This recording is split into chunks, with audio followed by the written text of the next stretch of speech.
So, today we will be talking about the fruits of the Holy Spirit. So, ang ating pamagat is, how you shared and offered your fruits. Tanongin natin ang katabi. Iyo bang natikman at iyo bang naibahagi na ang mga prutas ng Espiritu Santo?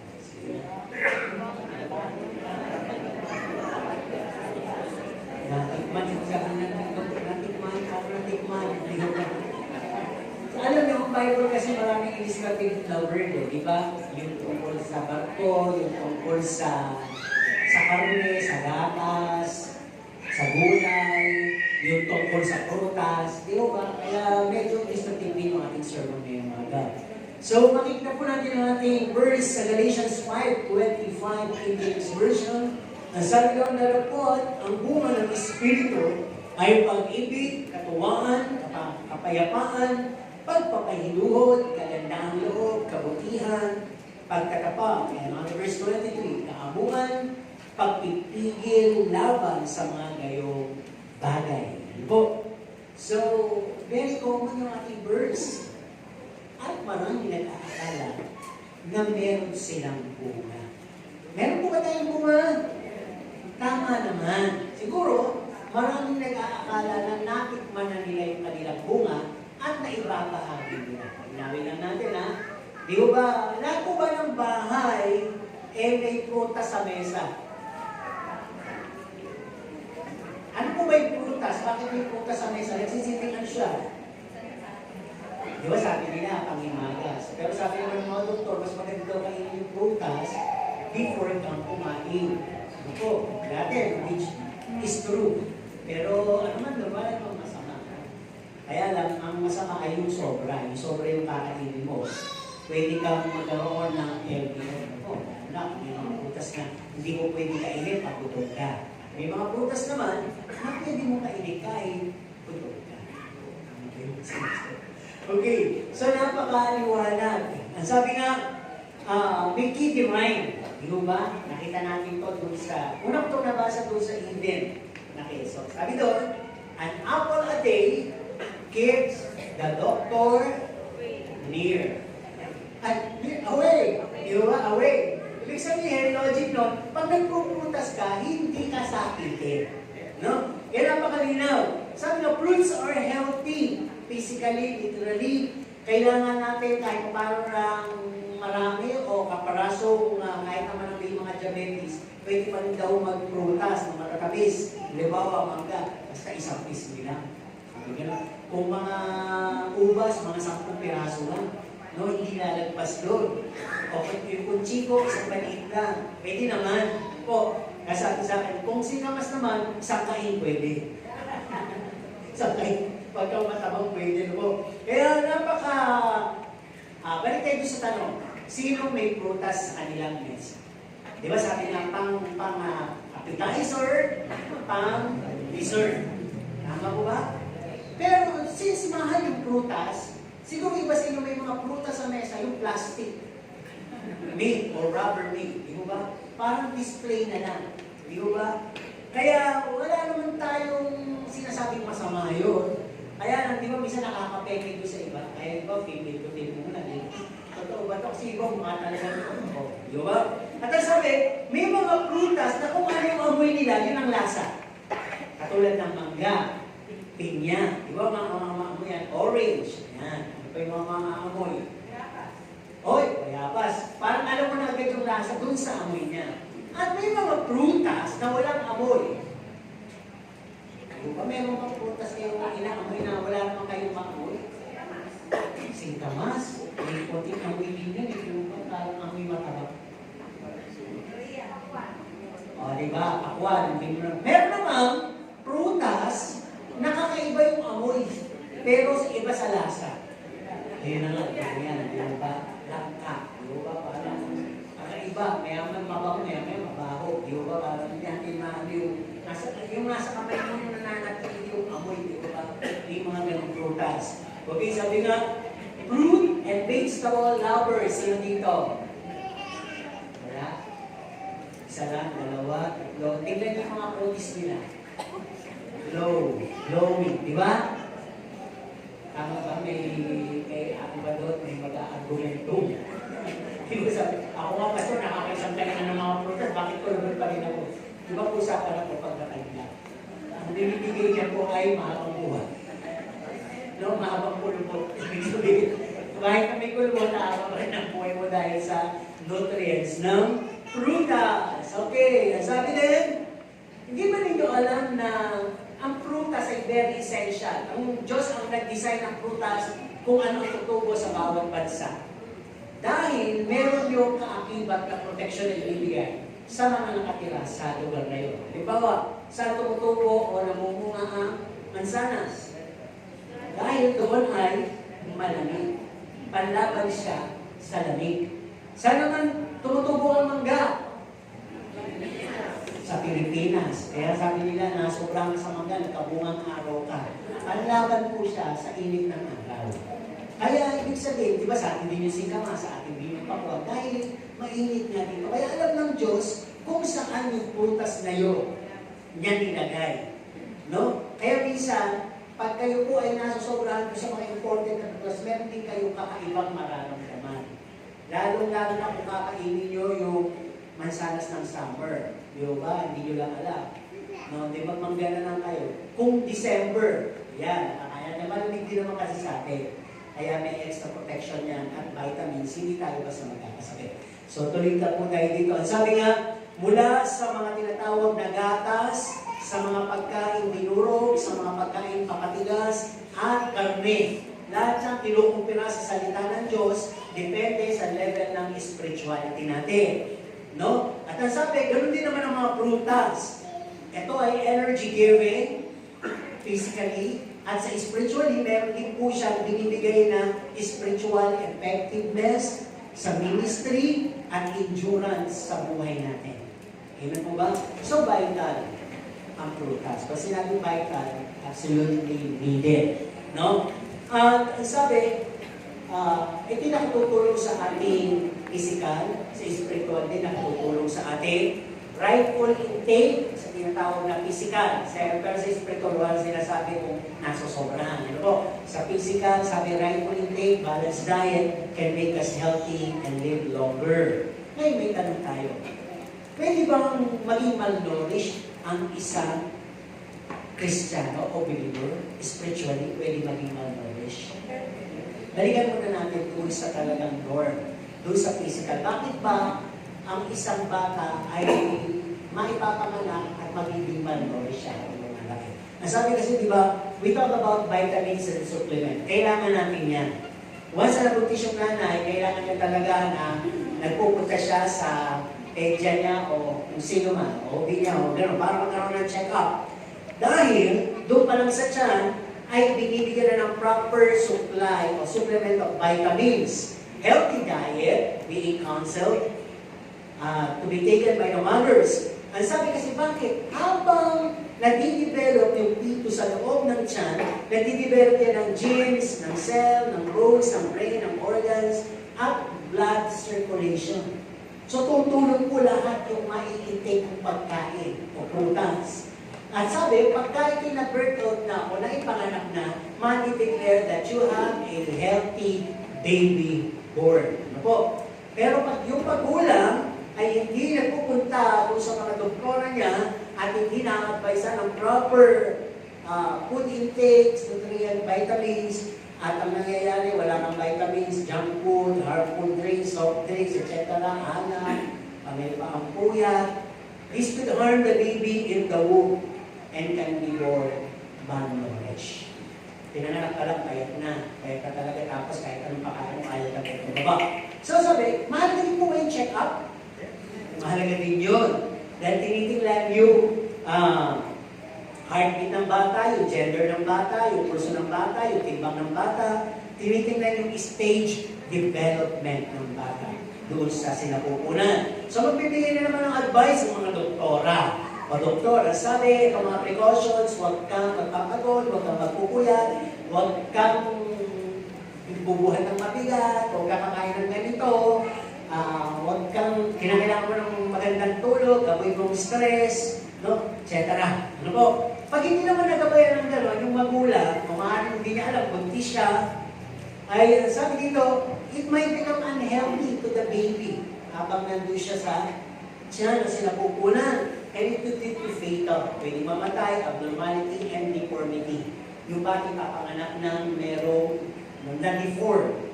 Maaaring bigot, o maaaring iba yung shape ng ulo, o maaaring, di ba nakakita na tayo, hindi ko na elaborate. Kaya ganoon sabi, same with the Christian life. Hindi ba ninyo alam na nasa sinapupunan pa lang tayo, ay nauutasang na tayo ni Lord. Nakikita na tayo ni Lord.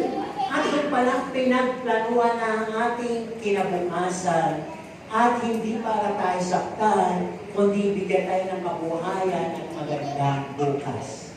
Alam po ba niyo yun sa Jeremiah, di ba? Sinabi na yun, ang plano ng Diyos. At sabi nga, gusto ng Diyos na maipanganak tayo. Yun na yung not born again tayo. Napanganak na tayo muli sa spiritual.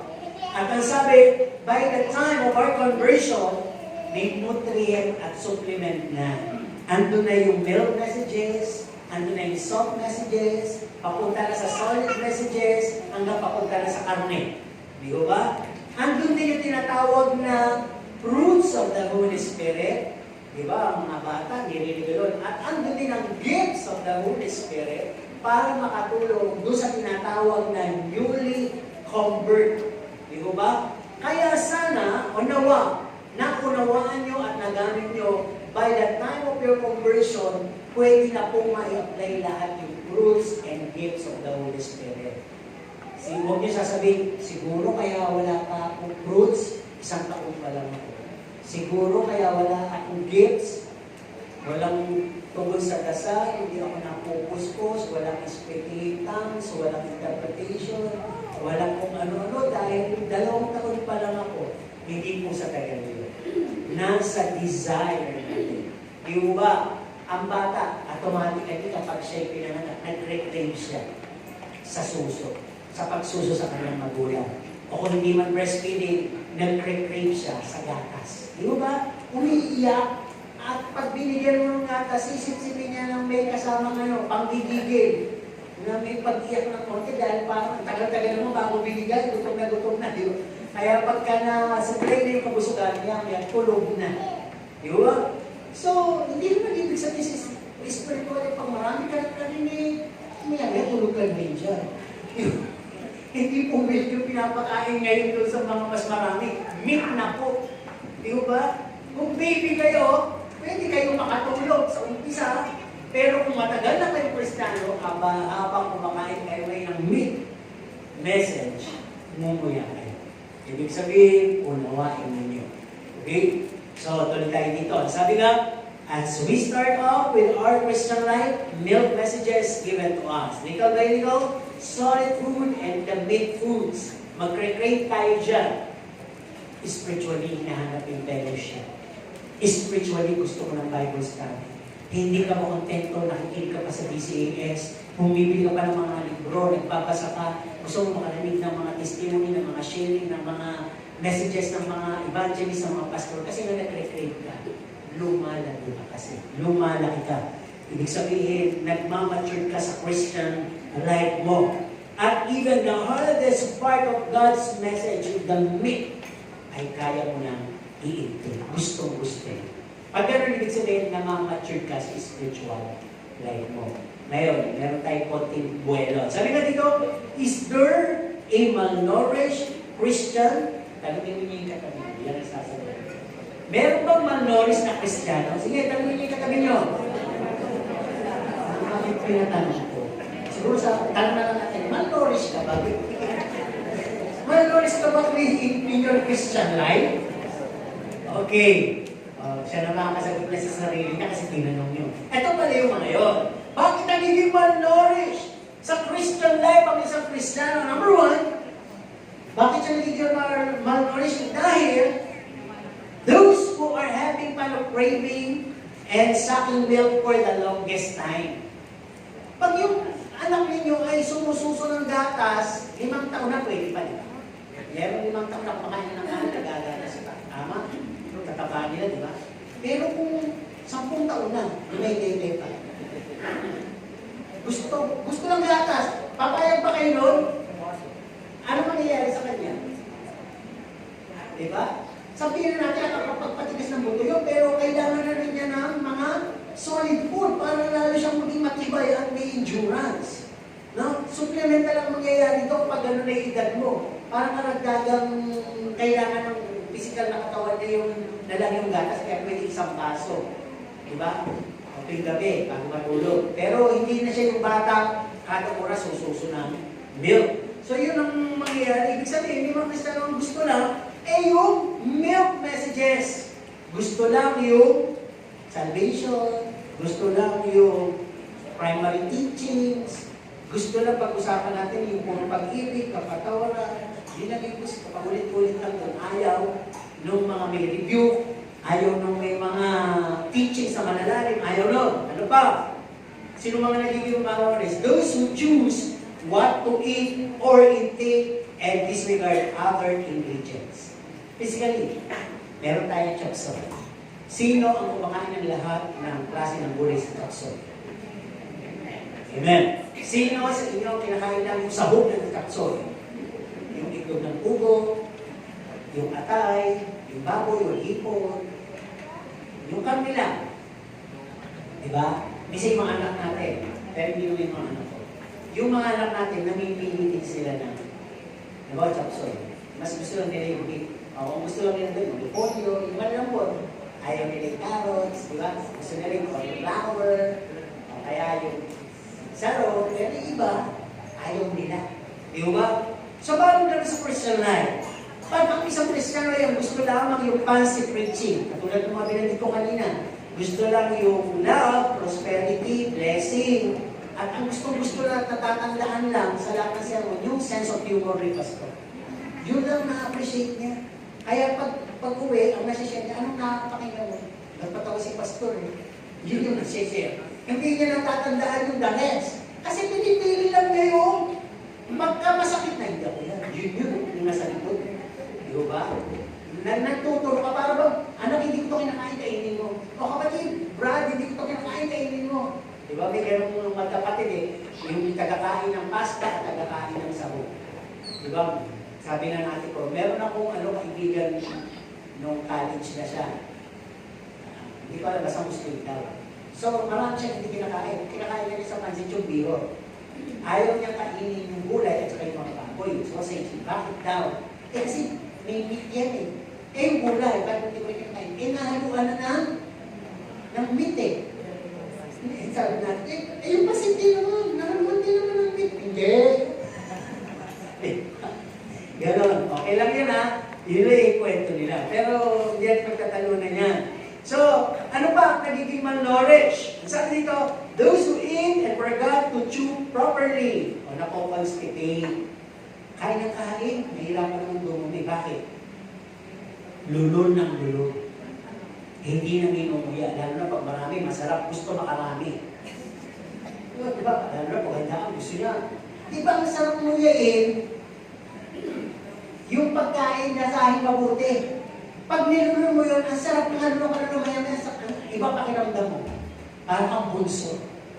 Kasi na hindi masyadong nanguya. Alam nyo, may part yung ngipin kung bakit nilagay. May part din yung, excuse me for the word, yung saliva, yung laway. May acid dyan eh.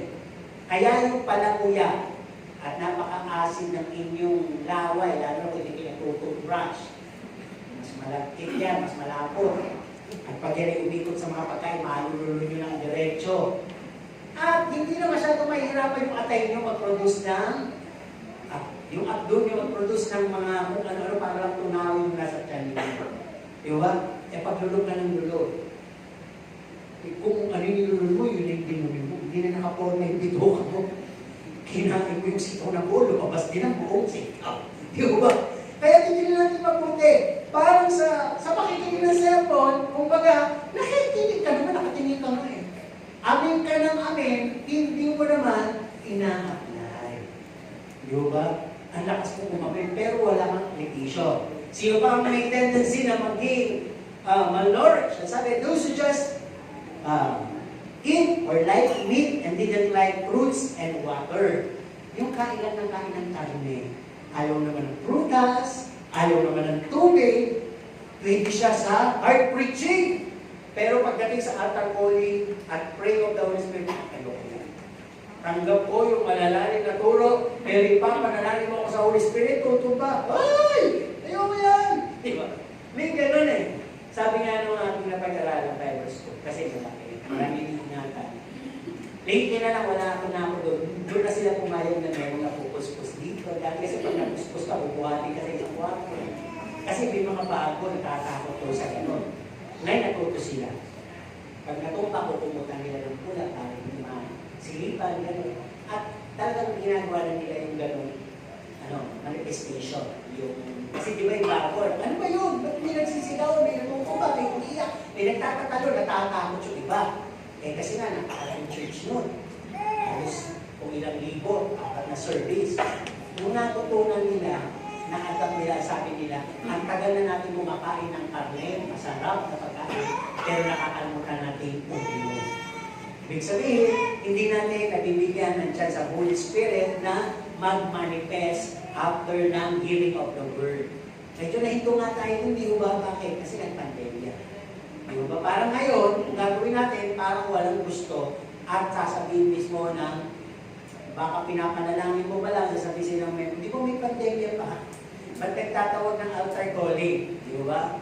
Kaya, ang ginagawa natin ngayon ay general prayer. Di ba? Nililig tayo minsan spirituals over the pastor is giving the benediction after the sermon. Okay, sasabi dito, bakit may malnourish sa Kristiyano? No, lacking in water intake. Yung nakikinig ka, na-bless ka, pero yun ay ginagawa mo na at linggo lang. The rest of the day, Monday through Saturday, wala kang Bible reading, wala kang devotion na life. Wala kang Holy Spirit, akampanya. Kayo ba makakatagal ng 5 araw physically hindi inom? O hindi ka kain? Means makakatagal. Kasi minsan walang sumasagot eh. O nauna na kayong namatay. Tanong pa lang ako eh. Parang hindi ko ako mananawagan ng fasting. Siguro kung nagpa-fasting ka under the presence of the Lord, kaya mo yung 5 araw ng partial eating, biskuit o tubig. Gagabayan ka ng Holy Spirit. Pero pagka ginagawa mo lang yun ang diet at hindi ka ni seryoso, sabi ko nga, kung hindi mataba, magda-diet ka, pigilan mo kung hindi ka seryoso. Dahil lalo kang tataba. Buhay-buhay ka lang. Hindi ka kakain, mayroon pag nagutok ka, papatulan mo ay triple doon sa iniwasan mong kainin. Kaya kain lang ng regular. Ayun ang kain mo. Okay, tuloy. Ang sabi din dito, kapag nangyari na yung malnutrition, yung naging malnourishment sa Kristiyano, anong nalilid nito? It lead to unhealthy spiritual lifestyle. No? Hindi ka nag-grow, hindi ka nagmamature. Lagi itong sinasal mo. Anong mangyayari sa'yo? Madali kang matisod, madali kang malito, mamislit, pag may panawagan doon, pag may yayaan doon, ng sama, doon ka rin. Immature ka, insecure ka, pag nakakita ka ng kapatirang maganda pagdami, nakakita ka ng kapatirang mas magtaas ang talento, mas maganda, mas guwapo, galit ka. May mga ganun pakiramdam kasi sa tagal kong naghahawak ng church, damayan ng magulang, damayan ng pastor. Ano pang nararamdaman pagka malnourished sa Kristiyano? Fault finder ka, judgmental ka, puno ka ng pride, may impatient ka, madali kang magalit, mainggitin ka, silosa ka, at kapag napuno ka, ang bilis mo magsabing, ayoko na. Itigil na ako magsimba. Ayoko na, dilipat na ako ng simbahan. Nag-isolate na mag-isa at warp trip ka. Nakakita po ba kayo Kristiyano warp trip? Yung nanunugo. Ano yung nabalita ako? Bakit tinatarayan ako? Ako yung uusapan niyo ba? Ako yung mga ganyan. Mga Kristiyano, ganyan yung ugali, isa din, malnourished. Hindi siya lumalaki. Hindi siya nagmamature. Okay, ito na yung tanong sa ating pangalawang bahagi. Have you displayed a fruit in your table?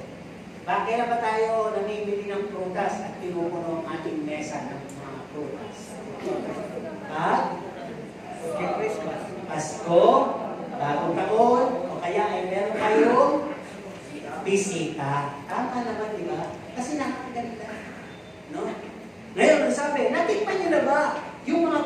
prutas na hinahin nyo.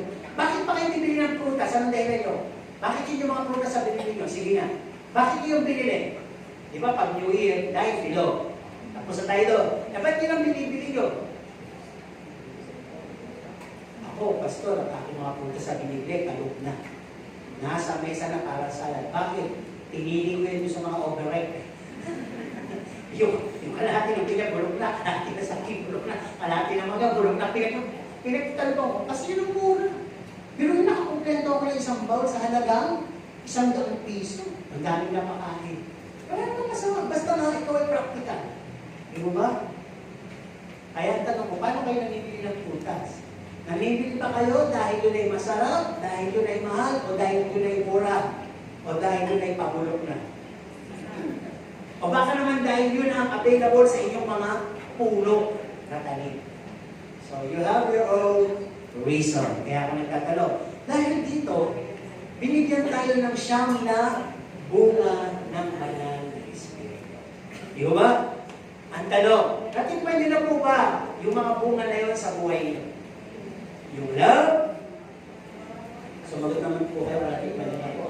Siguro yung love talagang services o lahat. Lahat kayo nakatikim ng tanong ko ulit ha. Sino nakatikim na ng love sa buhay niya? Amen. Ng joy? Amen. Ng peace? Amen. Ng long suffering? Amen. Pahina. Ng gentleness? Amen. Ng goodness? Amen. Makantala. Faithfulness? Amen. Meekness? Madami talaga mayayabang ka lang. Self-control? Bibili natin kaya may tulog eh. Nasabi nga dito, unang bunga. Natikman mo na ba ang pag-ibig? Siyempre naman. This is the first fruit among the 9 fruits of the Holy Spirit. At kung meron tayo nito, sabi nga dito, we rest assured na meron tayo ng 8 bunga. Meron tayo ng 8. At ang sabi, natitikman natin ito una-una sa Diyos. Diba? Saan ka? Saan ka ba? Sa Diyos, di ba? Hindi ka mahal ng iba, pero mahal ka ng Diyos. Name it, kung sino hindi nagmamahal sa iyo, pero mahal ka ng Diyos. Ngayon, bukod ka pinagpala, kung mahal ka ng pamilya mo, mahal ka ng partner mo, mahal ka ng siblings mo, mahal ka ng neighbor mo, mahal ka ng kung sino mang tao, strangers. Ngayon, natikman natin ito. Kaya ba natin ito i-share sa iba? Yung natikman natin pag-ibig. Halimbawa, mahal kayo ng kapatid niyo. Sabi ng kapatid yun, bakit mo ako binibigyan? Mahal kita eh. At nagtanong siya, sino pa ba pwedeng bigyan? Kayo ba magtuturo? Masasabihin nyo na lang, gusto ko ako lang yung mahal mo. Huwag mo na silang bigyan, ako na lang. Di ba? Pwedeng ganun yung ugali natin, di ba? Hindi mo, lahat siya super blessed. Ako hindi. Kaya ako na lang yung bigyan mo. Mga pinagpana na yan. Parang gusto ko yatang bigyan nyo, pagalit na pangalan. Si Sister Lloyd, ay naku na, pakayaman yan, may part yan eh. Bibigyan mo. Hindi niya na ma-appreciate yan. Pwede gano'n, di ba? So tuloy tayo sa pag-ibig. Ang sabi ko natin mo naman ang pag-ibig, kanino mo ito pwede ibahagi o i-share? Sige nga, sa inyo manggaling ang una. Kanino mo ito i-share? Pag-ibig? Unang-una, i-share mo kay God. Tama po ba? Hindi na nakakalimutan ng iba. Utos ng Diyos, ibigin mo ang Panginoon ng Diyos ng buong. Body, soul, and spirit, strength, life, and everything. Diba? Yun ang nakakalimutan. Pag naibigay mo ito sa Diyos, binigyan ka na ng Diyos. Pag naibigay mo ito sa Diyos, walang pagkatalo, walang pintan, walang kaman, walang pandalamig, walang katintiso. Lahat gusto niya ang Diyos. Lahat ng tungkol sa Diyos gusto niya. Kasi mahal niya ang Diyos. So, na-share niya sa Diyos. Kanino ba natin pwede i-share? Yung madali-dali. Di ba? Share mo sa asawa mo. Di ba? Share mo sa kapatid mo, sa anak mo. Ngayon mga medyo mahihirap. Ito na. I-share mo sa kaaway mo. I-share mo sa bashers mo, sa mga critics mo. I-share mo sa unfaithful partner mo. I-share mo sa ungrateful na anak mo. Sabihin, mahalin mo pa rin. I-share mo sa pastor na bold mag-preach. Mahalin mo pa rin ang pastor mo. Ibig sabihin, i-share mo sa Islam-loving neighbor mo. Yung wala nang i-share mo. I-share mo sa mga disloyal friends mo. Sa mga kaibigan mo, binibitray ka o disloyal sa'yo, chinichismis ka, sinisiraan ka. I-share mo sa lahat ng gumagawa ng masama sa'yo at inaakusahan ka. Kaya ka binigyan ng bunga ng pag-ibig. At hindi po yan, huwag kayo mag-alala, hindi po yan maubos, kaya i-share mo lang. Paano, Pastor? Sa lahat ng pinakit ko, ipo mo lang yung ibig mo. Pag-pray mo sila, pag-ibig na po yan. Di ba? Palagpasin mo na.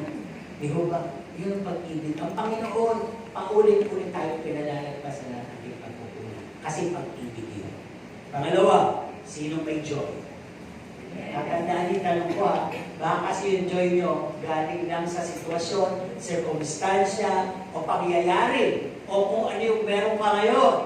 Pag nawala yung mga yon, at yung joy mo'y nawala, naging sadness, hindi yan yung katulad sa kanta na, I got joy down in my heart, Jesus gave it to me, and no one can ever destroy. Ano ibig sabihin ng joy na yun? Na natikman mo.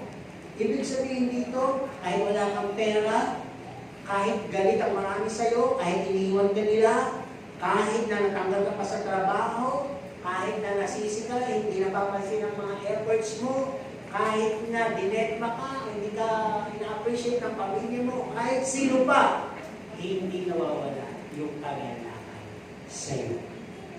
Siguro sabi, ba yun? Hindi. Dahil ang Diyos ang naglagay sa iyo ng kagalakan. Kanino mo i-share? Sabi dito, i-share mo sa mga malungkotin. Sa mga taong nag-iisa. Sa mga taong nasira o na-broken-hearted o mga niliwan. I-share mo sa mga taong umiiyak. I-share mo sa mga taong homeless and fatherless. Paano yun? Dali na naman buwa, di ba? Hinilit ka ng Holy Spirit, how to motivate. Pakanin mo yung mga walang makain, sharean mo yung mga kulang, lapitan mo yung mga nalulungkot, pasayahin mo, magkwento ka ng mga nakakatuwang bagay. Ganun po yung mag-share. At makikita nyo yung supply nyo ng fruit of the Holy Spirit, hindi po mabubulok yung fruits na yun, mananatili po sa buhay nyo. Okay? Pangatlong bunga, peace. Ang hirap umangkin ng peace na hindi totoo. Sabi kasi ng Diyos, the peace that I give you is not the peace that the world gave you. The peace that I gave you is the peace to live and the peace that will remain. Ano ibig sabihin? Kontento ka, meron kang calmness of mind, no? Kalmado ka, sound-minded ka, river supply yung peace na to. It will gonna guard your heart. It's a peace that can face a stormy situation. Para bang bumabagyo na, nag-iipo-ipo na, nagchuchunahan na, alam mo yung gagawin mo, hindi ka natatakot. Hindi ka natatakot. No? Kaya sabi, hindi siya kapayapaang kagaya ng binibigay ng sanlibutan. Nagbibigay ba ang sanlibutan ng kapayapaan? Oo, pag may kaibigan ka, may syuta ka, kayapa ka, may pera ka, may trabaho ka, may asset ka, may wealth ka. Paano mo naman? May peace ka pa ba? Wala na. Pero ang Diyos na nag-aalok ng peace, mawala man lahat yung sinabi ko, kung nasa puso mo siya, ang sabi, iingatan niya ang damdamin mo, iingatan niya ang kaluluwa mo, iingatan niya ang isip mo para hindi ka maloka. Tama po ba? Hindi ka ma-depress. Di ba? Dati ang narinig ko lang, na-oppress, para bang nasaktan masyado, napagtutulungan, nade-depress, yung bata kami. Hindi na po yung word na depression. Parang walang gano'n na naman. Ngayon, yung depression, napakabilis sabihin. Huwag niyong ang kinin na dinadapukan kayo. Ang hirap po ng tanggalin. Para yung, pag sinasabi niyong, para akong made-depress, o kakaroon yata ako ng depression, para kayong tahong na tinanggap niyong tirahan kayo alam niyo yung kumidikit sa tahong yung, ayos yan na nakadikit sa tahong, alam niyo, di ba? Pagka bibili tayo na tahong, pipili ba natin kung may nakadikit na gano'n? Siyempre hindi, kasi dagdag, timbang pa yun eh. Kaya pag nakuha mo yung tahong talaga, yung unang harvest ng tahong, ang daming gano'n eh. Doon pa lang sa pagtatanggal nun, makikita mo, nabundok na. Mga parasite. Di ba? So, parang ganyan yun. Kung titignan po natin, kaya huwag na huwag mong babanggitin sa bibig mo. Sapagkat nangako ng Panginoon, God has not given us the spirit of fear, but of love and of sound mind. Hindi ka pwedeng sumuko dahil na walang umiibig sa'yo. Hindi ka pwedeng sumuko dahil wala ka na. Hindi ka pwedeng sumuko dahil katapusan na. Lahat ng sinasabi mo wala na, katapusan na. Tandaan yung word na hope. It spells always in other word as Jesus. Kung nawala yung spelling ng hope mo, yung pangalang Jesus ang papalit doon. Hindi ka mawawala ng pag-asa. Hindi pa katapusan ng tali mo. Iniisip mo lang yun. Kaya nga yun yung kapayapaan ng mundo. Pero kung ang kapayapaan ay si Jesus na nasa sa'yo, peace like a river. Meron ka. Kanino ito i-share? Pag inaabusan ka ng parang ilog na supply ng tinatawag na kapayapaan, di ba yung ilog kahit ako kawin mo, pag umaan na rin, may baliw mo na rin naman yan. Ibig sabihin, dadaan lang sa isip mo, yung alalahanin, dadaan lang sa isip mo, yung inaalala mong mabigat na yon, o yung problema na yon, o yung kaguluhan na yon, pero may wala. Clear na uli ang sitwasyon. Kaya kanino mo ito pwede i-share dahil umaapoy sa'yo? I-share mo ito sa mga trouble-minded, yung magulong isip. I-share mo ito sa mga disturbing spirit, yung may mga disturbing spirit, yung mga gulong-gulong ng espiritu. Ginugulo ng kaaway o ginugulo ng overthink sila. I-share mo ito sa mga may tinawag na fear. Di ba yung meron silang takot na tinatawag? I-share mo ito sa mga depressed and oppressed. Nandun lang tayo. Depressed and oppressed. Yung parang level of sadness medyo mas mabigat na, kaya depressed na. At ang sabi, share mo ito sa mga confused, sa mga nalilito. I-share mo ito doon sa madaling matakot. Uy, mare, balitaan ko ba tataas yung bigas? Yung itlog daw, magiging 20 na. Bumili tayo ng 5 tray.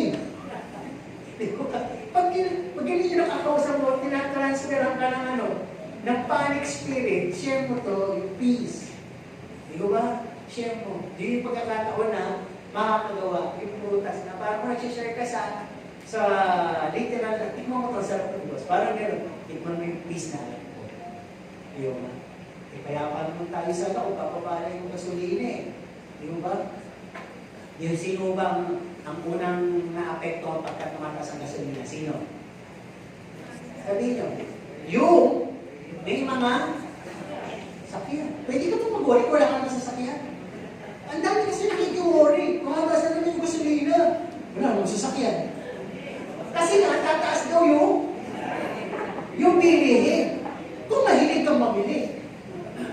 Pero kung hindi naman mahilig mamili, wala ka naman pambili. Dapat bang apektuhan ka? Hindi na. Di ba? Your peace. Hanggang ipinikwento yung uwak na nagdala ng pagkain at pandesal at ng ani kay Elias. At nakakita pa po ba kayo ng uwak? Ang Diyos ay Diyos ng kahapon, ngayon at magpakailanman. Ang uwak ay namatay. Pero, minsan mali ang inyong sinasabi. Imbis na, Lord, kung paano nyo provide si Elias at makita ng uwak, at hindi nyo hamunin. Ang lagi nyo na sinasabi, kailan ba ako magkakatrabaho at makakakain pag puti ng uwak? Hindi po mangyayari yun. Wala akong natala sa Bible na ganun salita sa pagputi ng uwak. Pero yung kwento tungkol sa ginawa ng uwak kay Elias, mayroon. Kaya ako tinuwan sa sambahan, pero ang daming uwak doon eh. Minsan, hindi na sa ang pusa, nasa kalsada siya, kinakain yung uwak. O, makasirang ka ng uwak. Hindi pusa. Dala ka ng prutas, dala ka ng prutas, dahil ng paniki doon, chonggo, di ba? So pwede yung mga yun dumating sa bahay mo at magbigay ng pag-asa sa'yo, di ba? Sino dito yung nakaranas na? Pinuntahan siya ng pusa, ng daga. Pero kinain mo kanyang pagkain. Kasi sobra na. Sobra na ang inyong supply at mapagpabayaan pa kayo. Walang screen ang bahay nyo, walang dito. Nakapasok ito doon. Okay, tuloy tayo dito. Pinapatawa ko na kayo. Baka kayo na matutunan, ha? Okay, kaapat na bunga. Long suffering. Ako po. Sino kaya mga nakaranas na ng long suffering dito? Ano ibig sabihin? Kahit na ang tagal mo nang alam na niloloko ka ng partner mo, kahit na ang tagal-tagal mo nang nakiga sa malinang karamdaman, ang tagal-tagal mo na para kang si Sarah, hindi ka magkaanak-anak, ang tagal-tagal mo nang nagtatrabaho, hindi ka na-promote, ang tagal-tagal mo nang sumesweldo, hindi ka naman yumayaman, no? Kasama yan sa long suffering. Ang tagal-tagal mo nang mabait sa lahat, hindi ka na-appreciate, hindi ka napupuri. Ang tagal-tagal mo nang sinusubukan, lagi kang bigo. At ang tagal-tagal mo nang nag-aantay para wala ng pag-asa. Ang long suffering, kahit na yung mga yung binanggit ko ay nangyayari sa'yo, you are even waiting. At ang sabi, you never ever waver and you still carry on. Napapatawa. Nagpapatuloy ka. Yun ang long suffering. Diba? Parang tinik sa naman. Maaring pangabang buhay niya. May plano ng Diyos. Alam ng Diyos eh. Yung lahat ng tanong mo sa lahat ng inaasaw hindi nangyayari, may sagot ng Diyos. Hindi ngayon. Isang araw malalaman. Diba? Ang hirap lang po i-delay ko lagi sa puro mga palabas sa singit o palabas sa TV o palabas sa TV. Kasi nakakainit naman. Pero ibig sabihin, meron tayong bagay na maaaring hinilay ka dahil pagdating ng ganun panahon may mangyayari. Hinilay. Kaya, o maaaring hihingin mo, bakit ka mamatay mo naman? Di ba? Yung mga ganun. Kaya ibig sabihin, alam ng Diyos kung ano yung nasa iyo. The Spirit to appreciate you and go on with a long suffering. Kanino mo i-share to? Ang sabi, doon sa mga naiinip din, nagiging bored, doon sa gusto ng bumigay, doon sa madaling mag-decide na wala silang alam, gusto agad nila mag-decide for distraction. Galit kung galit. Hindi ko pa naman. Hindi ko na ito matatagalan. Hiwalay kung hiwalay. Mahilig bang gumanyan. Kung may eksena ng ganyan, doon mo isip, ako nga, tagal ko na. Ayan. Yan ang ibig sabihin. Share mo yun. Diba? Gusto ko na, kasi yun, lahat na naman dahilan sinasabi. Pero kung may ganun ang karanasan, share it to them. Baka ikaw yung malaking sagot na hinihintay. O patotoo na hinihintay para makuhanin sila. Okay, ganun ba i-share? To those who just started, yung nagsisimula pa lang, naku, isang taong pa lang pala naghihintay. Ako nga 10 taon eh. Di ba sabi ko sa inyo, yung may nananalangin sa asawa niyang maligtas, ang tagal, 21 years siya to, 15 years. Naligtas naman. Pero after maligtas, isang taon lang sila pinagsamang ligtas at naisip ba, nakakaibig, inuwan na ng Panginoon. Kasi pwede may tendency, bumalik sa libutan. So, matatanong ko siguro yung gusto ka, anong gusto mo kung babalik natin? Maligtas mo yung asawa mo? O hindi naligtas? Siguro pwede sabihin niya, hindi na lang sana naligtas para mahaba pa buhay. Diba? Pwede gano'n eh. Kaya tingnan natin. Kalimang, nabungan, gentleness. Sinong nakakaalam kung ano ang gentleness? Kaamuan. Ano to? Hindi ito yung basta tahimik ka lang. Ito po ay yung, ang sabi nga, hindi yung basta matapang ka lang, o bold ka lang, o tahimik ka lang. Balanse ka. Ibig sabihin dito. Di ba kasi ibang tao, out of nowhere, ang galing makipon, out of nowhere, ang galing manghamon, out of nowhere, ang galing nagtatampo. Hindi po gentleness yun. Yung maramdamin, yung tamporista, mukmukin, hindi po gentleness yun. Spoil po yun. Kabulungan po yun. Ang sabi, gentleness, it's not easily provoked. Parang po i-illustrate ko ito, sinampal ang Panginoon, binuran, sinabunutan, tinakpan yung mata. Di ba Diyos ka? Wala mo kasi mapatok sa'yo. Okay po ba? Maamo siya. Eh bakit niya giniba yung ano? yung mga natitinda doon sa ano, andun pa rin yung tao. Dahil ang righteousness, kaakibat po yan, gentleness. Ang sabi dito, it's not easily shallow, intemperance, hindi ka pipunin. You can absorb the pressure, the weight of certain issues. Gentleness po yun. Yung nagbibigay ka ng kahit anong narinig. Okay yun. Mas kilala ko naman yung sarili ko kaysa sa sinasabi. Okay yun. Gentleness yun. And you're choosing peace over retaliation. Pwede ka naman sumukot dahil may ik ka. Pwede ka naman magalit dahil mas ka. Di ba? Pwede mo naman pagmalaki dahil hindi naman, wala naman talaga tusi. Pero hindi. You choose to be gentle. Para pag ito rin, broad-minded ka, understanding ka, yun yung gentleness. No? Kung sa lalaki, this is something that is handsome inside. Hindi literally. Handsome inside. Yung, di ba sinasabi yung kagandahan ng babae, mas maganda yung kagandahan sa kanya. Di ba? Parang gano'n din sa lalaki. Hindi gentleness, di ba? Kaya nga yung gentleness, niloloko na ng gentleman na. Kunyari, agak-agak, pero nanananching. Di ba? Yung wala gano'n. So, ano sinabi mo? Kaya natin ito i-share doon sa mga rude and fearless. Doon sa mga respondes ko, doon sa mga tinatawag na medyo kumilos, ipadapunta ko, medyo kumilos, talagang walang sensor. Share natin yung gentleness sa kanila. So mga war freak at temperament, yung madaling mapikod, huwag yung patulan. And you are sharing your gentleness. Huwag mo na rin sasabihin, hindi kita papatulan dahil hindi kita ka-level. Walang ganyan. Easy, just say no. Okay na yun. Sige, kung gano'n yung sasabi mo, okay na, basta at peace tayo. Gano'n na lang. Diba? At i-share mo ito sa mga narrow-minded. I-share mo ito sa mga punong-puno ng prideful and powerful person. Di ko ba gano'n ng Panginoon pagka siya'y tinutuligsa ng mga paraseyo? Pag siya po ay binibigyan ng issue ng mga paraseyo, kung paano niya i-judge, paano ba siya magsasalita, nagsasalita ba siya lagi ng galit? Nangahamon ba siya ng away? Nagpapaliwanag siya ng malinaw. Di ba? Yun lang papatihin yung babae. Nagaling pa siya, sinulat niya sa semento ng kanyang ama. Di ba? Kung sino, walang kasalanan, siya ang buhay. Di ba?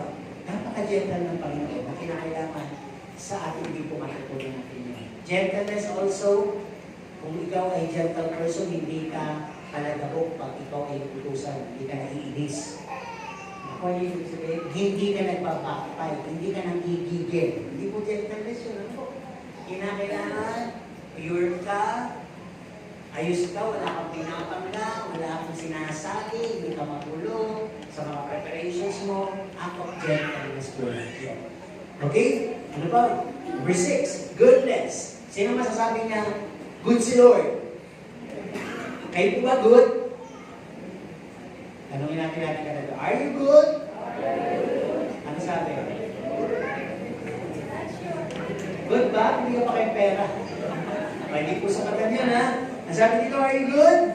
Sabi dito, pag sinabing good at may fruits ka ng goodness, ibig sabihin ganito yan. Every time you come into a place, a home of a friend, a home of a neighbor, a relative, or kung kahit sino, a brother or sister, hindi ka pabigat. Pag pupunta ka doon, you stand as a blessing toward others. Either may dala ka, may sharing kang maganda, at hindi ka pupunta doon ng every timing ng pagkain. Hindi po goodness yun. Abuso po. Diba? Kinakailangan, maisip mo rin yung burden nila, yung budget nila, yung ulam nila. At one of this good demonstration, pumunta ka doon, nakita mo walang ulam, bumili ka ng fried chicken, binusin. Napakaliteral, di ba? That is goodness. Sabi nga dito, your light shines in the darkness. Kung may nagkakagulo, pupunta ka doon, magliliwanag yung sitwasyon, yung circumstance, hindi lalo kumugulo. Yun ang goodness, fruit of the goodness. Ano ba? You are broad-mindedness is present. Laging times ang kami mapunta, threats, may threats sa'yo, laging ang isip mo ang lawak. Hindi laging nagbubunga yung kabutihan mo. Noon ka sa kabutihan mo. Tinetesting ka, pero hindi nila ma-test na bad ka. Talagang goodness ang nakikita sa'yo. At ang sabi dito, you can use issues that could start up a fire. Halimbawa, pumunta ka doon, may pumunta sa inyo, nagsimula ng isang chismis, nagsimula ng isang issue, magaling mong nakasawala, napapatay yun. Diba? Pinapakita mo, hindi ka rin good ka doon. Ano pa? Stand fair in between two arguments. Kung may nag-a-argumento at hindi mo rin makaya maging peacemaker, tahimik ka na lang. Huwag kang kumagitan. Kasi, sino dito yung masasabi na peacemaker siya? Kasi pag hindi ka good in peacemaking, ikaw ay ano? Gatong queen or gatong king. Yun lang ang pwede mangyari. Imbis na pumayapa, ginatungan mo pa. Di ba parang ayaw mo silang magkasundo. Heto pa. Kala mo ba natapos na doon? Hindi, heto pa. Heto yung latest. Di ba? Nagmamarites ka talaga. Sorry for the name. Marites na nagamit na po. Okay, ano ba? Sabi nyo dito, yung tinatawag na presence mo is not being stained and influenced by others. Kung sino ka genuinely, ikaw yun. Hindi ka na-influensyan, hindi ka namamansyan. Ano yung sa'yo mo? Ay ka lang dito, magkabalahibon man tayo. O hindi. Kalamasin ko naman, di ba? Oo nga, pero kasi ako, global ka. Di ba?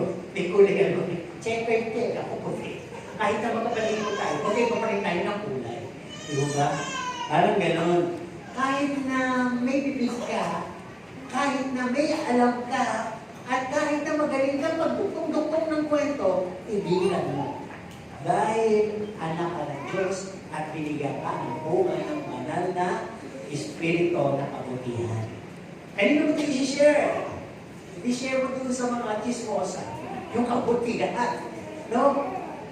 Gawin mo mabuti mag-uusap, parang gano'n. Huwag mo nang pag-usapan yung buhay ng yung buhay. Tandaan nyo, pag gano'n ginagawa nyo, pag talikod to, ikaw naman yung biktima. Ikaw naman yung pag-uusapan nila. Bawi-bawi lang yan.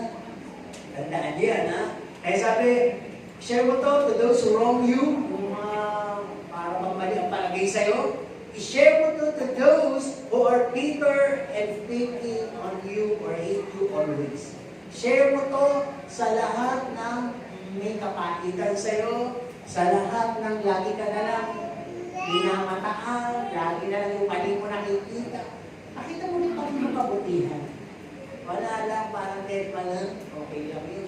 Isipin mo lagi positive. Bakit kaya mo nakikita mo? Siguro cute ako.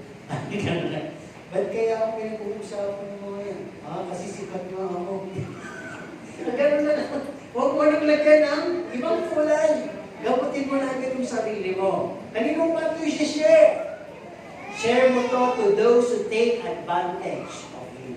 Nakaranas po ba kayo nung nag-take advantage sa iyo? Inaabot mo lang kamay. Inaabot hanggang braso, hanggang balikat na. Ang tulong mo lang ay kamay. Pero gusto pa rin ayan o. Ibig mo sabihin, pastor, hindi lang braso, balikat, pati buong katawan. Hindi. Masishare mo yung goodness by being bold. Sabihin mo sa kanya yung totoo. And you are a good person, no one can put you down. Ang agapaya ka ng Diyos ng wisdom and knowledge of telling that person. Amen? Kanino pa share? To those who are blinded by their self-righteousness. Nakakausap na ba kayo ng tao na walang tama kundi siya? Diba? Diba, nagpapaliwanag ka, nakakaisa ka pa lang, nakasampu na siya ng multo. Ay, wala kayo napupuntahan kasi may sarili siyang, paniniwala at katuwiran at iniisip niya, siya lang din tama. Paano i-share yung goodness? Give your ear. As a collective rush read. Pagtapos mong makuha lahat ng sinabi, mapapagod din.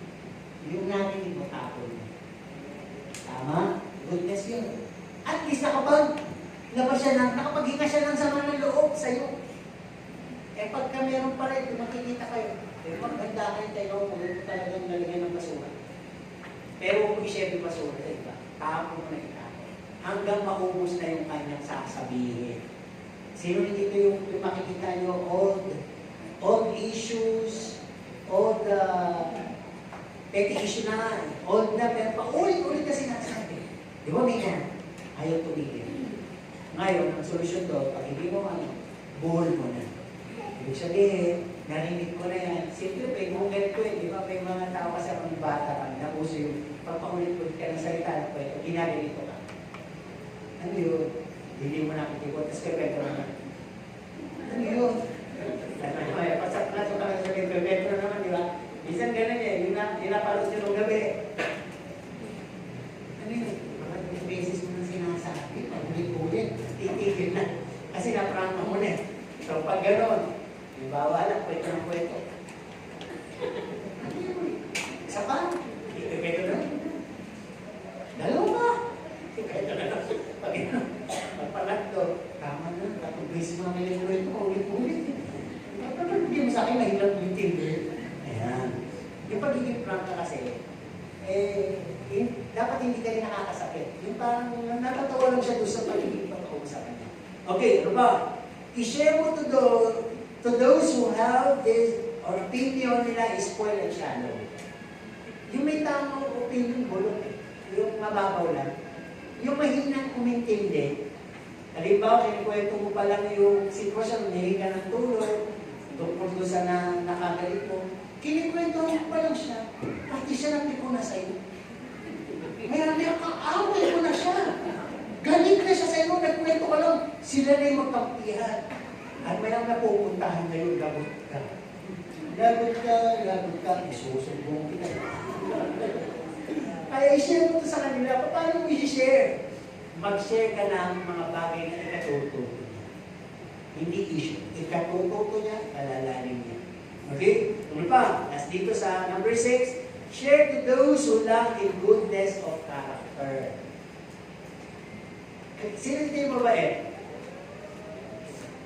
Hindi mo masamang kumain, di ba? Misa kasi pag tinatanong, bakit girlfriend mo yan sa boyfriend mo? Ang sagot niyo? Sige, sagutin niyo. Kasi, ngayon nagtatanong ako, bakit naging asawa mo yan? Di ba? Kaya nagtatanong ko, dapat sumagot ka siya. Sino dito ang babae? Okay naman eh. Di ba? Sino dito ang babae? At least hindi na natin problema, hindi mo na share na si tatay, mabait na yan eh. Ito, pag wala sumagot, nagsisingaling na eh. Sino dito ang walang bait? Para ma-share natin itong pinag-uusapan natin yung goodness. Makaka-benefit kayo, i-share natin yung goodness at kabuti niya. Di ba? Di ba minsan pagbata pala, pilyo na. Pinapaan pa, namuha, nanira, kami kasi gano'n. Pag yung bata pa kami, kasi dati, naglatito yun. Bawal ka umiin. Parang katabi mo na inihan, bawal, parang nakakaamoy yung malamang, parang gano'n. Bawal yung pitasin yung bulaklak. Lahat bawal. Di ba? Pagka nakuhuli ka, papaluin mo kami. That is goodness. Discipline kasi. Kasabi mo, halaman yan, may buhay din mo. Diba, hindi maganda kung makakalbo yan. Ikaw yung pinagbo ka. Di ba? Hindi. Di ba? Ibig mo, sinabi mo yung bagay na yun, natuto siya. Tama. Hindi siya na-open. Lalo na kung bata pa lang sanay na siyang sinasabi mo, pinaupo na ako.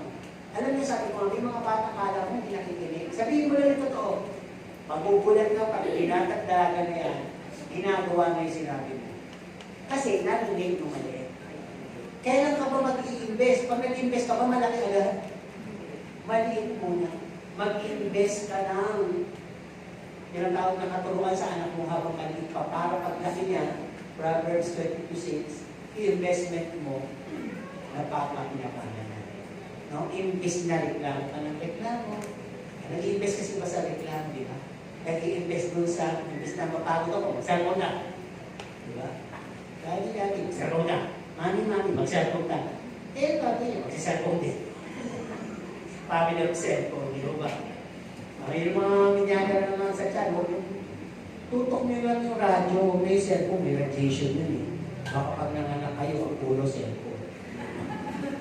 Tingnan natin mabuti, hindi kailan yun. Ibig sabihin, maliit pa lang bumangat. Di ba yung mga bata, sino dito yung bata, yung baby nila may emotion ang pinanganak. Si Gerson, ganyan yan. Sipa yan, sipa. Baka kasi pag nanganak kayo, umaga yun.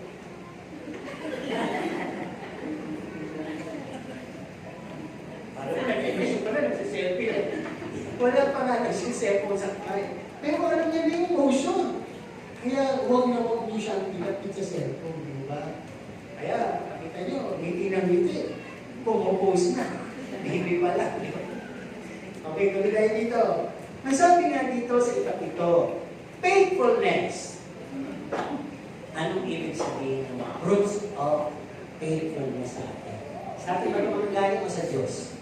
Faithful ang Diyos. Since anak tayo ng Diyos, at tayo ay commanded to be likened to Christ, kailangan faithful din tayo. May faithfulness din tayo. Ano sabi dito? Whether be good, bad, thick or thin, better or worse, you remain. You do not leave, you stay. That is faithfulness. May asawa ka, kasi may gano'n ako, magsasagawa nito. May asawa kasi maganda ng may asawa. Pag nanganak, hindi na siya gano'n ka. Kasi, nanganak ng maganda. Napunta na sa anak ng maganda. Kaya kung pamipiliin kayo, ano gusto nyo bang maging anak? Mga magaganda at gwapo. O yung basta may itsura na. Kasi pagka ang inyong mga anak ay marami at lahat gwapo at maganda, yung mga magulang pagdating ng dulo pangit na. Oo, nakuha na lahat ng anak. Kaya dalawa lang anak namin. Kaya medyo may autism. Kung kumami siguro, geto siguro. Diba? Joke lang. Wala, baka yan ang matutunan ha. Ang ibig ko lang sabihin dito, no? Yung faithfulness, similar din po yan sa loyalty. Api kung yung hayop nga, loyal eh. Yung kalapate na matay asawa, bigyan mo ng bagong asawa, ayaw. Nakadikit doon sa asawang namatay, di ba? Pati siya gusto na mamatay. Di ba? Hindi ako pa kaya. Hindi na kailangan makitaan tayo ng loyalty. Ang sabi na dito, even if you're not treated fairly, kanino pa natin papakita yung faithfulness, you remain and no action of sabotage. So, itong boss ko na to, lagi na lang kung food company, ang papasweldo, tapos sinisigaw pa tayo. Lalagyan ko nga ng ikagatong mga pagkain na to. Lalagyan ko nga ng buhok, lalagyan ko nga ng madudumi. Diba? Hindi ganun. Sabi dito, pinakailangan ikaw ay maging faithful as a servant who's been freed for years of service. Diba? Pasok ka ng Budyo. Pag ikaw ay nakapaglikod na sa kanila ng at least 15 or 20 years or 30 years, parang may utak na, makakawalan ka na. Sige na, lumaya ka. Pero pag yung slave na yun ay bumalik, magsisilbi siya as love slave. Wala nang sweldo. Property na siya ng master niya. At ang tawag sa kanya ay doulos. Si Paul gano'n. Love slave. Sabihin, mahal na alipin, pag-aari ng master niya. Kaya dapat gano'n tayo sa Panginoon, sa ating asawa, sa ating mga anak. Di ba? Talagang parang nagiging alipin ka. Faithful ka kasi. Kaya kanina mo i-share. Sinabi ko na nga, share mo nito sa master mo, sa boss mo, sa superiors mo. Hayaan mo matuto sila sa katapatan. Pag hindi sila tapat, angas ang ugali na sa'yo, pakita mo pa rin yung katapatan. Kasi ang Panginoon gano'n sa atin, hindi naman tayo tapat, pero bakit ang Panginoon tapat sa atin? Diba? Pag sinabing tapat, tapat nga ang Panginoon sa lahat, hindi lang sa tapat. Kasi kung tapat tayo sa Kanya, tayo lang nitatapat ng ulan. Eh bakit tumatapat naman sa lahat? Kahit hindi tapat. Kaya kung kayo ay nangyayari, Panginoon, salamat po sa katapatan mo kahit hindi ako nagtatapat sa iyo. Pero alam na pala ninyo. Diba? Parang mali. Pero ilalagay nyo lang yung sarili nyo doon sa mga hindi pa nakakakilala sa Panginoon. Na parang sinabi mo, hindi ako privileged, hindi ako deserving doon, pero okay na ako doon sa ganong katayuan. Kasi pinagpapalat. Know your position, know your relation. Parang faithfulness mo ay ma-address mo talaga sa kung kanino, lalo na sa Panginoon. Number 8, Carlos Iles to the 9. Sino nagpapasalamat? 9 lang yung fruits. Wala ah. Wala. Hindi nyo ba alam na 12 pala? Kaya natagal-tagal pa yung sermon. Dadagdagan ko ito ng durian, dadagdagan ko ng langka, ng mabolo. Tuloy tayo dito. Meekness! Simple lang yung meekness. Mabilis ko lang sasabihin. Unawaan nyo lang. Pag sinabing meekness, humbleness ba to? Yung humbleness, nakakawala kayo. Kaya may word na pause. Humility. Kaya mong magpakubaba ng kunwari. Pero yung meekness, ito na nga yung ginawa ng Panginoon. Sinampal ka, binabukan ka, binurang ka, nilataya ka. Pumibo? Hindi. Di ba tayo pagkalimbawan, natakunan tayo. At halimbawa, legok na apakan tayo ng high heel. Ano yung minumura natin, anak ka ng, diba, titignan mo itsura, anak ka ng kalabaw, anak ka ng kabayo, anak ka ng uwak. Kung kaninong anak mo siya ibinigay, hindi magulang yun eh. Kaya iba, anak ka ng nanay mo, di ba may ganun din, anak ka ng tatay mo, anak ka ng lola mo, pwede ba yun? Hindi mo man lolas boy. Pero huwag ka nang pumigo. Dahil sa isip mo ay may anak na sumisigaw. Anak ka ng Diyos. Ang ibig sabihin lang sa meekness, no reason, no question, no right, but to keep silent at all times. Yung parang nagsasemra dito, walang gumagalaw na pilay, nagpababa. Tagal na, no? Walang gano'n. Para bang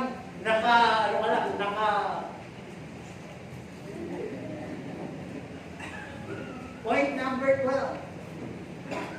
Ganun na. Kaya niyo, sige nga, pakita na mga ganun. Gutom na po yung sobrang nangangagal. Ano hindi na? Okay, meekness! Kung sabi kanina natin to, isi-share. Sige nga, wisdom from the Lord. Kanino mo isi-share yung meekness? Ito mo na lang. Lagi ako nagtatanong sa grupo. Dito kanino isi-share yung meekness nyo? Demon? Neighbor. Kayo? Neighbor. Ano ba? Dito. Kahit sino kasi. Sino? Friends.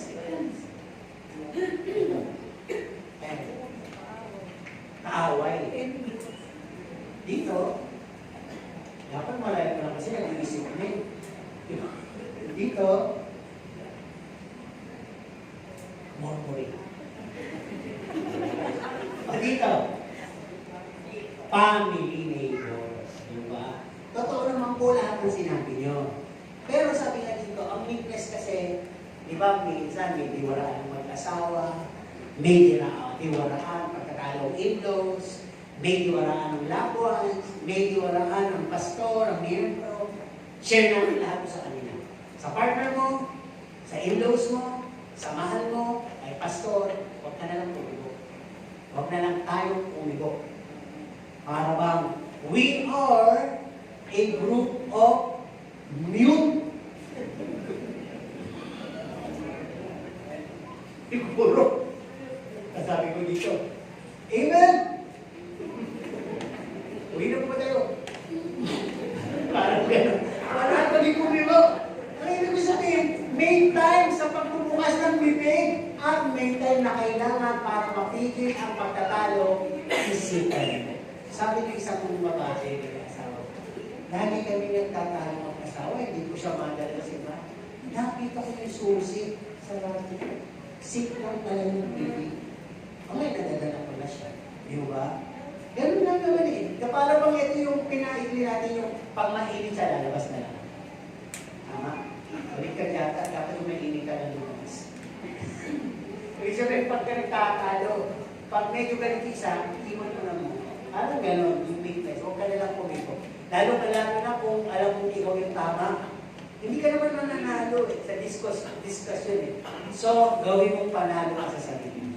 Mas nanalo ka pag hindi ka na lang itibo. Hindi ba ninyo alam kung strong will ko hindi ko itibo? Yan din minsan yung para bang napikon ako sa aking partner. Hindi siya itibo. Parang hindi naman siya gano'n. Hindi naman siya apektado sa pagkain. Pero itampo siya. Di ba? At kahit hindi yung paliwanag, hindi siya pumigo. And that thing caused me to adjust, o kaya na-realize ko ano ba yung dapat na gawin ko. Siguro ito yung hindi niya gusto. Di ba? Mas powerful yung hindi pumigo. Gusto, ginawa ko na ho yan. Eh, ano? Eh, bakit walang epekto? Hindi ko kasi natanong, yung asawa ko po, bingin. Kaya naman ako. Walang epekto eh. Patuloy tayo dito. Last, self-control. Sino yung gutom na? Self-control. Sino yung gusto na umuwi? Self-control. Sino yung misisingilin? Self-control. Sino yung magbabayad? Oh, no self-control. Magbayad kayo. Kala nyo, cobra pa rin ang self-control. Okay, ano bang self-control? Kaya mo mag-contain ng pressure. Sino yung pressure cooker?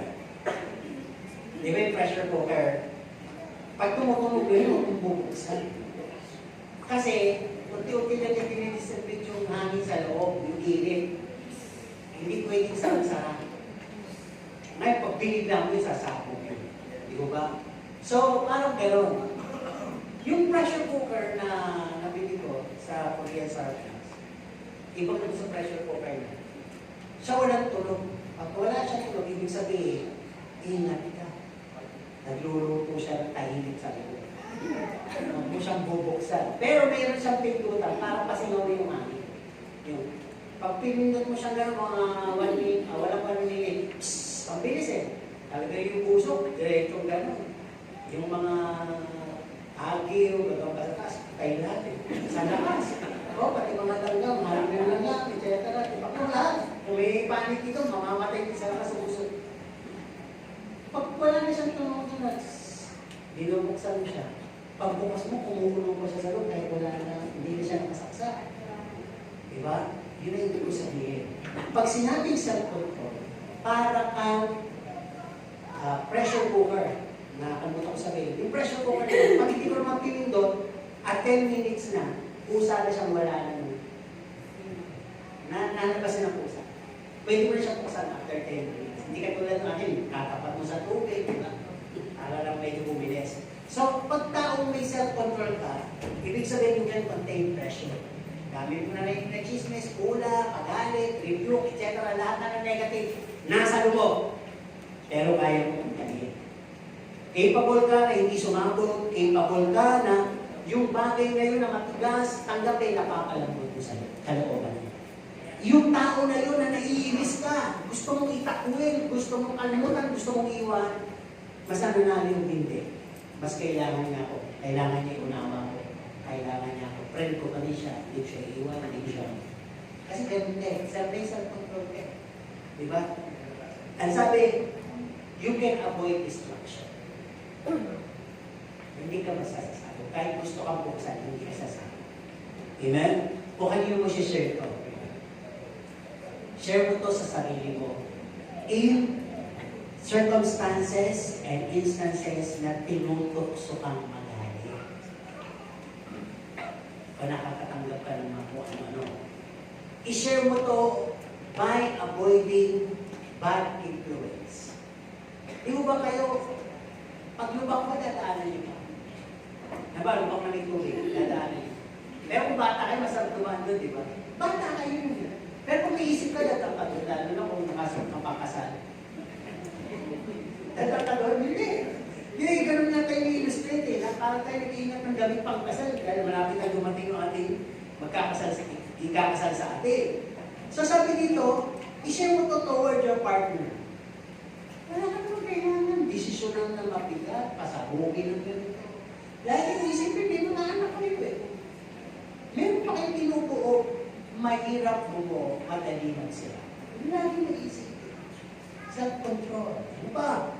Doon sa nagsasalita sa yung harsh na mga harsh ni words. No?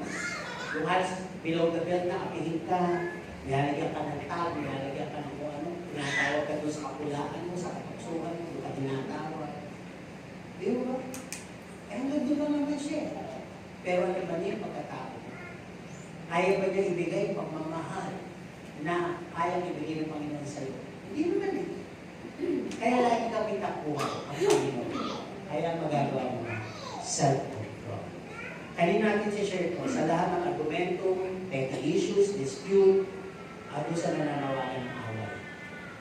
I-alok natin self-control. Sa ating conclusion, sabi na dito, healthy fruits.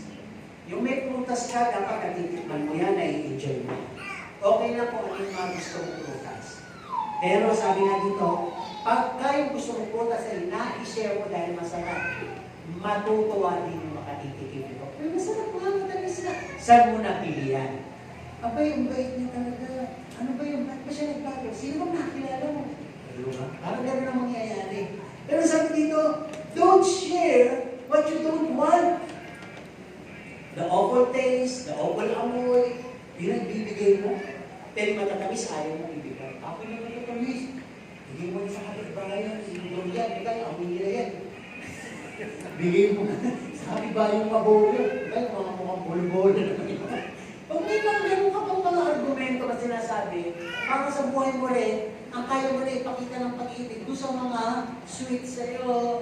Kaya mo rin ipakita yung pagmamahal sa nagmamahal sa'yo, pero pag galit na sa'yo, lalo na kung yung mga kapitbahay yung lagi at tinutulig sa ang pinakikita ko rin, kung leon ka, tigri ako. Kung leopard ka, kita ko. Kung bakulaw ka, gorilya ako. Ano yung sabihin?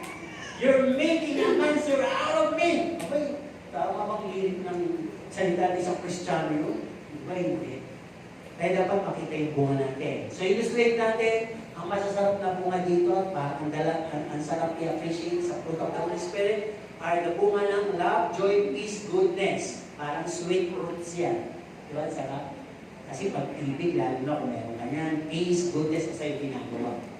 Pero dito, meron din parang bitter fruits, no? Na ang hirap tanggapin. Sanay fruits, ito yung long suffering, ang hirap yata, no? Meekness, ang hirap hindi ka kumitibo. Faithfulness, ang hirap din yun. At yung self-control, ang hirap din yun. Pero matuwa tayo, sagana ang bigay ng Panginoon ng fruits of the Holy Spirit sa atin. Na kung meron tayo niyan, magiging tayong effective Christian. At makaka-enjoy tayo sa ministry natin for a long cause. Hanggang dumating ang Panginoon, tayo ay stay fresh, glowing, spiritually healthy tayo because of the fruits of the Holy Spirit.